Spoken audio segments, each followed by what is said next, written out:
Chapter 2 Money Blues. The hot, muggy air was filled with noise. Jack and Annie heard the clippity-clap of horses' hooves. They heard voices calling out, "Crawfish pies, buttermilk, gumbo for sale here." Jack looked down at his and Annie's clothes. They were both wearing white shirts and dark trousers with suspenders. Jack's backpack had turned into a cloth bag. Neither Jack nor Annie was wearing shoes. "Wow, we're barefoot. That's cool," said Annie. "And at least I can run in these pants. I like them a lot better than the dress I wore on our last mission." "Yeah," Jack smiled, remembering Annie's long, frilly dress in Vienna and his velvet coat and white wig. "I like being barefoot too," he said. "But what year did we come to? I can't tell from our outfits." Jack and Annie looked out the window. The treehouse had landed in a grove of palm trees. Not far away, steamboats churned down a river. Below them was a bustling city scene. Rows of stores lined both sides of a wide street. Vendors were selling food from carts. Women shoppers wore long skirts, and men wore white suits and hats. Mule carts and horse-drawn buggies bumped alongside a few antique-looking cars. Moving down the middle of the street were red and green train cars. Each one was attached to an electric line overhead. "This is definitely a long time ago," said Jack. "But when exactly?" "I can't tell," said Annie. "Maybe our research book can help us," said Jack. "I'll look up Louis Armstrong." Jack looked in the index of A History of New Orleans Music and found a chapter on Louis Armstrong.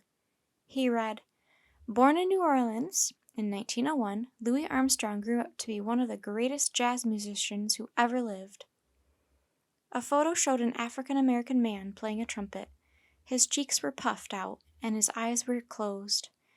Stage lights were shining on him. Thousands of people were in the audience.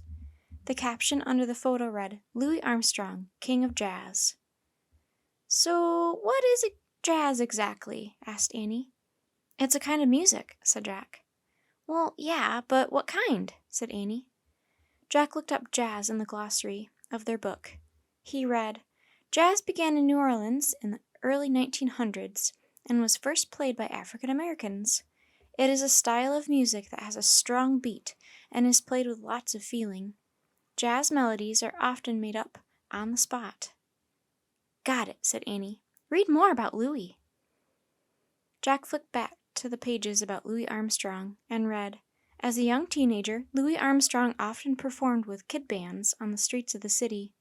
Eventually, he played with older musicians in dance halls and developed his musical talents performing on Mississippi riverboats. When he was 21, he moved to Chicago where—" "Stop, that's all we need," Annie broke in. "It is?" asked Jack. "Yep, we'll just ask someone what the date is," said Annie. "Then we can figure out how old Louis Armstrong is, and we'll know where to look for him, the streets, a dance hall, or on the Mississippi River." Annie picked up the magic trumpet. She tucked it under her arm and started down the rope ladder. "I guess that's a plan," murmured Jack. "Sort of." He put the New Orleans book in his bag and followed her. In their bare feet, Jack and Annie hurried a short distance to the wide, busy street. A sign read, "Canal Street." The sidewalks on both sides of Canal Street were crowded with vendors, pushing carts, and shouting in rich, loud voices. "Buttermilk, buttermilk, fresh from the buttermilk man! Bring out your bucket, bring out your can!" shouted a man. "Blackberries, mighty fine, 3 sacks for a dime!" called an old woman. "Read all the news, chase away the blues!" sang a boy with newspapers. "Let's buy a paper," said Jack. "I'll tell us the date." Jack and Annie ran over to the boy selling newspapers. "A paper, please," said Annie. "A penny, please," said the boy. Jack and Annie dug into their pockets.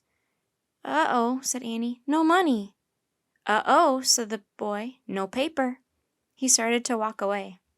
"Wait, please," said Jack. "Can you just tell us the date?" "October 31st, the eve of All Saints' Day," said the boy. "You didn't know that?" "Not really." said Jack. And what year is it? Annie asked. The newsboy scowled. It's 1915. Don't you two know anything? Who are you?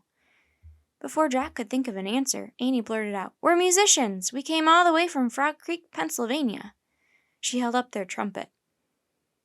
Oh, right, and it's a different year in Frog Creek, Pennsylvania than here in New Orleans, Louisiana. I forgot. The newsboy headed up the street, laughing at his own joke. Well, yeah, said Annie. Jack laughed. Okay, Louis Armstrong was born in 1901, so if it's 1915, he's 14 years old, said Annie. So that means he's playing with kid bands in the streets. Excuse me, she called to the buttermilk man. Can you tell us where some kid bands might be playing today? Try Jackson Square in the French Quarter, said the man. What's the French Quarter? Asked Jack. It's the oldest section of the city, said the buttermilk man. Catch that streetcar that's stopping up ahead. It will take you right there. Thanks, said Annie. She and Jack ran up the sidewalk. So I guess those train cars in this street are called streetcars, said Jack. Makes sense, said Annie.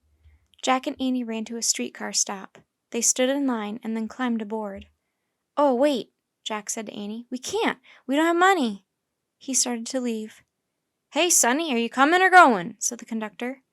Sorry, we made a mistake, said Jack. We don't have any money. Don't worry, there's no fare today. It's the eve of All Saints' Day, said the conductor. Oh, good, said Jack. He and Annie chose a wooden seat near the door and sat down.